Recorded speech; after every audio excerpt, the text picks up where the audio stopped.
Alright guys, so Gizmotech has actually told us that we will be getting some more information on the brand new update. Well, that day is actually today, because we have just received some brand new leaks for the upcoming update. This was just posted by Gizmo. The last vehicle in this update is going to be the new J-36. This is China's next generation jet. It will be first plane with an anti-ship missile. Okay, so this plane will unlock for regular operations, and don't worry, we have several non-air vehicle updates planned after this. Thank God, because people would have gotten really upset considering Gizmotech has promised us no more planes. But yeah, here is the brand new vehicle that's going to be coming in today's update.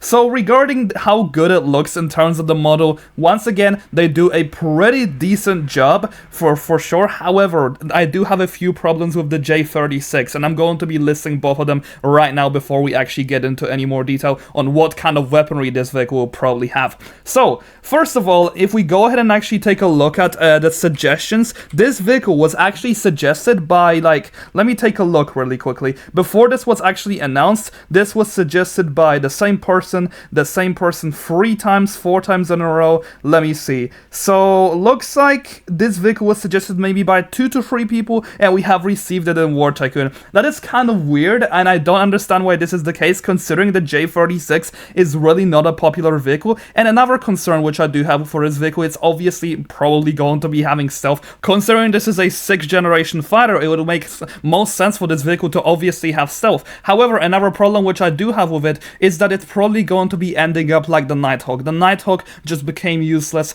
after 2 weeks and no one ended up using it, because this vehicle, genuinely, do you guys think it's going to be having a use? I have heard a little bit of information about it. It's a good vehicle for anti-ship, and another thing that it's really good for is that it does have some kind of Gatling gun apparently, and it will for sure probably be having different types of missiles. However, I don't know how this is going to be ending up in War Tycoon. Hopefully this vehicle is not going to be overpowered, but also it's not going to be underpowered. Balancing something like this out is actually incredibly difficult. Anyway, the update is set, and that is everything we're going to be getting. So yeah, let me know in the comment section down below what you think about the J-36. I personally have some concerns for it, same with the community, but we'll just have to see in the future how this update is actually gonna go. Anyway, I'll see you guys next video. Have a great day, and thanks so much to my channel members.